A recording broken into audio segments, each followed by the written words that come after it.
ತುಮಕೂರು ಮಹಾನಗರ ಪಾಲಿಕೆಗೆ ಕೋಟಿ ಕೋಟಿ ಪಂಗನಾಮ.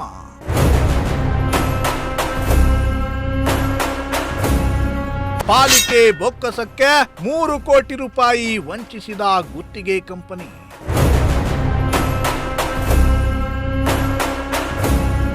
ಕಸ ಸಂಗ್ರಹಿಸುವ ಆಟೋ ಚಾಲಕರು ಕೆಲಸಗಾರರ ಹೆಸರಲ್ಲಿ ಡೋಕಾ.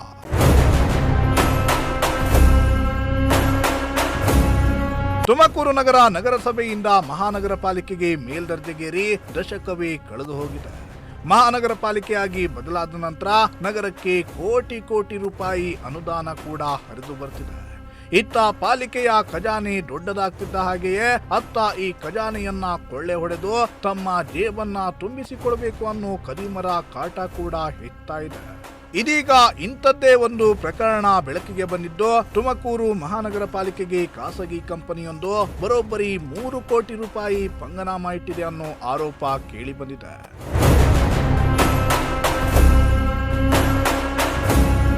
ಹೌದು, ತುಮಕೂರು ಮಹಾನಗರ ಪಾಲಿಕೆಯಲ್ಲಿ ಕೋಟ್ಯಾಂತರ ರೂಪಾಯಿ ಹಗರಣ ನಡೆದಿರುವ ಬಗ್ಗೆ ಗಂಭೀರ ಆರೋಪವೊಂದು ಕೇಳಿ ಬಂದಿದೆ. ಪಾಲಿಕೆಯಲ್ಲಿ ಗುತ್ತಿಗೆ ಪಡೆದಿರುವ ಖಾಸಗಿ ಕಂಪನಿಯೇ ಪಾಲಿಕೆಗೆ ಹೀಗೆ ತಿರುಪತಿ ನಾಮವನ್ನ ಇಟ್ಟು ಬಿಟ್ಟಿದೆಯಂತೆ. ಈ ಲೂಟಿಕೋರರು ಕಸ ಸಂಗ್ರಹಿಸುವ ಆಟೋ ಚಾಲಕರು ಮತ್ತು ಪೌರ ಕಾರ್ಮಿಕರನ್ನ ಕೂಡ ಬಿಟ್ಟಿಲ್ವಂತೆ. ದಿನ ಬೆಳಗಾದ್ರೆ ಸಾಕು ಕಸವನ್ನ ಸಂಗ್ರಹಿಸುತ್ತಾ ನಗರವನ್ನ ಸ್ವಚ್ಛವಾಗಿಡುವ ಕಸದ ಆಟೋ ಚಾಲಕರು ಮತ್ತು ಪೌರ ಕಾರ್ಮಿಕರ ಹೆಸರಿನಲ್ಲಿ ಒಂದಲ್ಲ ಎರಡಲ್ಲ ಬರೋಬ್ಬರಿ 3 ಕೋಟಿ ರೂಪಾಯಿಯನ್ನ ಮಹಾನಗರ ಪಾಲಿಕೆಯ ಬೊಕ್ಕಸಕ್ಕೆ ವಂಚಿಸಿದ್ದಾರಂತೆ. ಅಧಿಕಾರಿಗಳ ಸಹಕಾರ ಇಲ್ಲದೆ ಇದೆಲ್ಲ ನಡೆಯೋದಕ್ಕೆ ಸಾಧ್ಯನಾ? ಹೀಗಾಗಿ ಈ ಮಹಾ ಹಗರಣದ ಹಿಂದೆ ಪಾಲಿಕೆಯ ಕೆಲ ಅಧಿಕಾರಿಗಳು ಕೂಡ ಶಾಮೀಲಾಗಿದ್ದಾರೆ ಎಂಬ ಗುಮಾನಿ ಎದ್ದಿದೆ.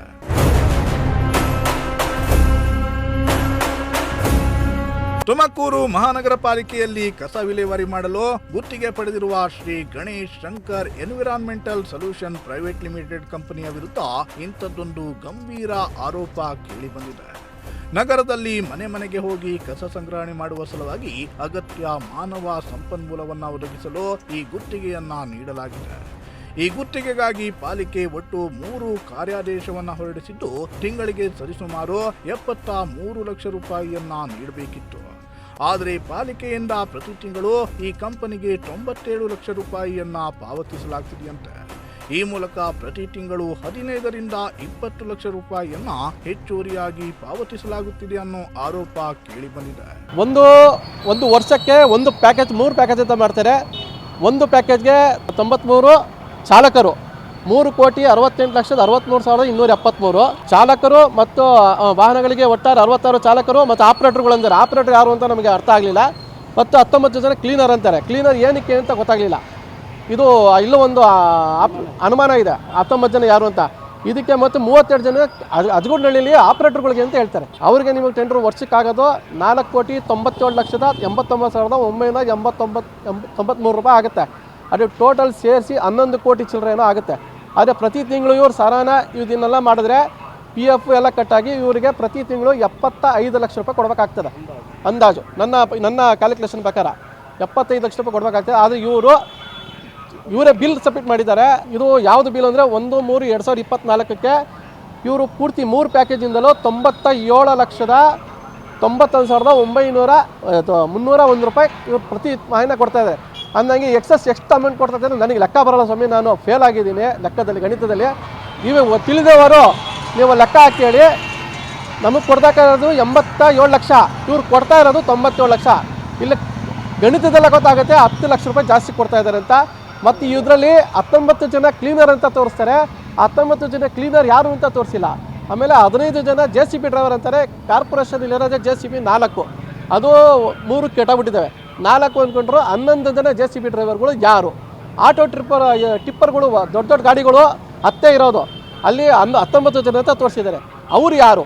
ಈಗ ಅನುಮಾನ ಕೂಡಿ ಬರ್ತಿದೆ. ಇದ್ರ ಬಗ್ಗೆ ನಾನು ಸರ್ಕಾರ ಮಟ್ಟದಲ್ಲಿ ಸಫಾಯಿ ಕರ್ಮಚಾರಿಗಳಿಗೆ ಮತ್ತು ತುಮಕೂರು ಮಹಾನಗರ ಪಾಲಿಕೆಗೆ ಮತ್ತು ರೀಜನಲ್ ಕಮಿಷನ್ ಪ್ರಾದೇಶಿಕ ಆಯುಕ್ತರಿಗೂ ನಾನು ದೂರನ್ನು ನೀಡಿದ್ದೀನಿ. ಇದನ್ನು ಪರಾಮರ್ಶಿ ಇದೇನಾಗಿದೆ ಅನಾಹುತನ ನೀವು ಸರಿಪಡಿಸಿ ತಪ್ಪಿಸಿದ ಅಧಿಕಾರಿಗಳ ವಿರುದ್ಧ ಕ್ರಮ ಕೈಗೊಳ್ಳಿ. ಆ ಗುತ್ತಿಗೆದಾರನಿಗೆ ಏನು ಎಕ್ಸಸ್ ಅಮೌಂಟ್ ಕೊಟ್ಟಿದ್ದೀರಾ ಅದನ್ನು ವಾಪಸ್ ರಿಕವರಿ ಮಾಡಿ ಅಂತ ನಾನು ಒಂದು ದೂರನ್ನು ಕೊಟ್ಟಿದ್ದೀನಿ. ಇನ್ನು ಸಾಮಾನ್ಯವಾಗಿ ಪಾಲಿಕೆಯಲ್ಲಿ ಯಾವುದೇ ಗುತ್ತಿಗೆ ಇದ್ರೂ ಪ್ರತಿ ವರ್ಷವೂ ಹೊಸ ಟೆಂಡರ್ ಪ್ರಕ್ರಿಯೆ ನಡೆಯಬೇಕು. ಆದರೆ 2022ರಿಂದ ಇಲ್ಲಿಯವರೆಗೆ ಇದೇ ಕಂಪನಿಗೆ ಗುತ್ತಿಗೆಯನ್ನ ನೀಡಲಾಗ್ತಿದೆಯಂತೆ. ಹೀಗಾಗಿ ಒಟ್ಟು 3 ವರ್ಷಗಳಲ್ಲಿ 3 ಕೋಟಿ ರೂಪಾಯಿಗೂ ಅಧಿಕ ಫ್ರಾಡ್ ನಡೆದಿದೆ. ಸರ್ಕಾರದ ಬೊಕ್ಕಸಕ್ಕೆ ಕೋಟಿಯನ್ನ ವಂಚಿಸಲಾಗಿದೆ ಅನ್ನೋ ಆರೋಪ ಕೇಳಿ ಬಂದಿದೆ. ಇನ್ನು ಜಿಲ್ಲಾಧಿಕಾರಿ ಆದೇಶವನ್ನ ಕೂಡ ಮೀರಿ ಪ್ರತಿ ತಿಂಗಳು ಹೆಚ್ಚುವರಿ ಬಿಲ್ಲನ್ನ ಪಾಲಿಕೆಗೆ ಸಲ್ಲಿಸಿ ವಂಚಿಸುವ Shri Ganesh Shankar environment solution private limited ವಿರುದ್ಧ ಸೂಕ್ತ ಕ್ರಮ ಕೈಗೊಂಡು ತುರ್ತಾಗಿ ವರದಿಯನ್ನ ಸಲ್ಲಿಸುವಂತೆ ರಾಜ್ಯ ಕರ್ಮಚಾರಿಗಳ ಆಯೋಗ ಮಹಾನಗರ ಪಾಲಿಕೆಗೆ ತಾಕೀತು ಕೂಡ ಮಾಡಿದೆಯಂತೆ. ವರ್ಷ ಟೆಂಡರ್ ಕರಿಬೇಕು.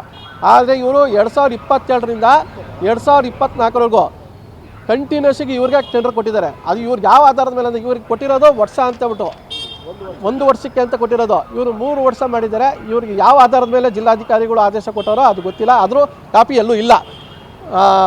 ಹಂಗೆ ತಳ್ಕೊಂಡು ಹೋಗಿದ್ದಾರೆ. ಅದು ಒಂದು ನೀವು ತನಿಖೆಯನ್ನು ಮಾಡಬೇಕು ಅಂತ ಮಾನ್ಯ ಜಿಲ್ಲಾಧಿಕಾರಿಗಳಲ್ಲಿ ತಮ್ಮಲ್ಲಿ ಕೇಳ್ಕೊತಾ ಇದ್ದೀವಿ. ಮತ್ತು ಸರ್ಕಾರದಲ್ಲೂ ಅಷ್ಟೇ, ನೀವೇನಲ್ಲಿ ಭಾಗ್ಯಗಳು ಕೊಡ್ತಾ ಇದ್ದೀರಾ, ಈ ಭಾಗ್ಯಗಳು ಕೊಡೋದಕ್ಕೆ ಇಲ್ಲ ಹಣ ಇಲ್ಲಿ ಪೋಲ್ ಆಗ್ತಾ ಇದೆ, ಈ ಅಮೌಂಟನ್ನು ಅಲ್ಲಿ ಹಾಕ್ಕೊಳ್ಳಿ. ತುಮಕೂರು ಜನಕ್ಕಾದರೂ ಆ 3 ಕೋಟಿ ಇದ್ದರೆ ಇಲ್ಲಿ ಅನ್ನ ಭಾಗ್ಯಕ್ಕೂ ಏನಕ್ಕೂ ಒಂದು ಯೂಸ್ ಆಗುತ್ತೆ. ಮತ್ತು ಇಲ್ಲ ಸರ್ಕಾರಿ ಕಚೇರಿಗಳಲ್ಲಿ ಮತ್ತು ರಸ್ತೆಗಳು ಯಾವ ಅಭಿವೃದ್ಧಿ ಆಗಿಲ್ಲ, ಹಣವನ್ನು ಬಳಸ್ಕೊಬೋದು, ಅದನ್ನು ಬಳಸ್ಕೊಳ್ಳಿ ಅಂತ ನಾನು ಈ ಮುಖಾಂತರ ಕೇಳ್ಕೊತೀನಿ. ಇನ್ನು ಈ ಬಗ್ಗೆ ಮಹಾನಗರ ಪಾಲಿಕೆ ಆಯುಕ್ತೆ BV ಅಶ್ವಿಜಾ ಅವರು ಕೂಡ ಪ್ರತಿಕ್ರಿಯೆಯನ್ನ ನೀಡಿದ್ದು, ಇದು ಹಳೆಯ ಪ್ರಕರಣವಾಗಿದ್ದು 1 ತಿಂಗಳೊಳಗಾಗಿ ಪ್ರಕರಣವನ್ನ ಇತ್ಯರ್ಥಗೊಳಿಸುವುದಾಗಿ ಭರವಸೆಯನ್ನ ನೀಡಿದ್ದಾರೆ. ಇದು ಆ್ಯಕ್ಚುಲಿ ಹಳೆ ಕೇಸ್, ಇದು ನಾಟ್ ದ ಪ್ರೆಸೆಂಟ್ ಕೇಸ್. ಒಂದು 5-6 ಇಯರ್ಸ್ ಬ್ಯಾಕ್ ಒಬ್ಬ ಕಾಂಟ್ರಾಕ್ಟರ್ ಇಂದ ಇದೊಂದು ಇಶ್ಯೂ ಆಗಿತ್ತು. ಸೊ ಆಲ್ರೆಡಿ ಇವಾಗ PF ಬ್ಯಾಂಗ್ಳೂರ್ ಆಫೀಸಲ್ಲಿ ಇದ್ರ ಬಗ್ಗೆ ಕಮ್ಯುನಿಕೇಟ್ ಮಾಡಿದ್ದೀವಿ. ನನದರ್ 1 ಮಂತ್ ಮ್ಯಾಕ್ಸಿಮಮ್ ಮಾರ್ಚ್ ಎಂಡ್ ಅಥವಾ ಏಪ್ರಿಲ್ ಫಸ್ಟ್ ವೀಕ್ ಅಷ್ಟೊತ್ತಿಗೆ we are working on this. ಎಲ್ಲ ಡೀಟೇಲ್ಸ್ ಎಲ್ಲ ತೊಗೊಂಡು ಕಳಿಸಿದ್ದೀವಿ. ನಮ್ಮಲ್ಲಿ ಅವಾಗ ಯಾರು ಕೆಲಸ ಮಾಡ್ತಾಯಿದ್ರು ಅನ್ನೋದೆಲ್ಲ ಡೀಟೇಲ್ಸ್ ಎಲ್ಲ ತೊಗೊಂಡು ಕಳಿಸಿದ್ದೀವಿ. ಇನ್ನೊಂದು 1 month actually PF amount deposit ಆಗಿರಲಿಲ್ಲ, ಅವರು ಇದಕ್ಕೆ ಬರ್ತಾ ಇರಲಿಲ್ಲ amount. But it is one specific case. Right ನಾವು ಎಲ್ಲನೂ ಹೋಗ್ತಾ ಇದೆ. ಪ್ರೆಸೆಂಟ್ ಇದು ಕೇಸ್ ಅಲ್ಲ, ಅದು that's a stand alone case. So we are working out on it. ಒಟ್ಟಿನಲ್ಲಿ ಈ ಖಾಸಗಿ ಕಂಪನಿ ತುಮಕೂರು ಮಹಾನಗರ ಪಾಲಿಕೆಗೆ ಮಾನವ ಸಂಪನ್ಮೂಲವನ್ನ ಒದಗಿಸುತ್ತಿದ್ದು, ಕಸದಲ್ಲೇ ರಸ ತೆಗೆಯುವುದರಲ್ಲಿ ಎತ್ತಿದ ಕೈಯಾಗಿದೆ ಅನ್ನೋ ಆರೋಪ ಕೇಳಿ ಬಂದಿದ್ದು, ಈ ಬಗ್ಗೆ ಸೂಕ್ತ ತನಿಖೆಯನ್ನ ನಡೆಸಿ ಕ್ರಮವನ್ನ ಕೈಗೊಳ್ಳಬೇಕಿದೆ. ಜೊತೆಗೆ ಇದರ ಹಿಂದೆ ಕೆಲವು ಮಾನಗೆಟ್ಟ ಭ್ರಷ್ಟ ಅಧಿಕಾರಿಗಳ ಕೈವಾಡ ಕೂಡ ಇರುವ ಸಾಧ್ಯತೆ ಇದ್ದು, ಅಂತಹ ಅಧಿಕಾರಿಗಳ ವಿರುದ್ಧ ಕೂಡ ಕಠಿಣ ಕ್ರಮವಾಗಬೇಕಿದೆ. ವಂಚನೆ ಸಾಬೀತಾಗಿದ್ದೇ ಹೌದಾದಲ್ಲಿ ಪಾಲಿಕೆಯಿಂದ ಹೆಚ್ಚುವರಿ ಪಾವತಿಯಾಗಿರೋ ಹಣವನ್ನ ಕೂಡ ರಿಕವರಿ ಮಾಡಿಕೊಳ್ಬೇಕಿದೆ. ಕ್ಯಾಮರಾ ಪರ್ಸನ್ ಸಂಜಯ್ ಜೊತೆ ದೀಪಕ್ ಕೆಂಕೆರೆ, ಪ್ರಜಾಶಕ್ತಿ ಟಿವಿ, ತುಮಕೂರು.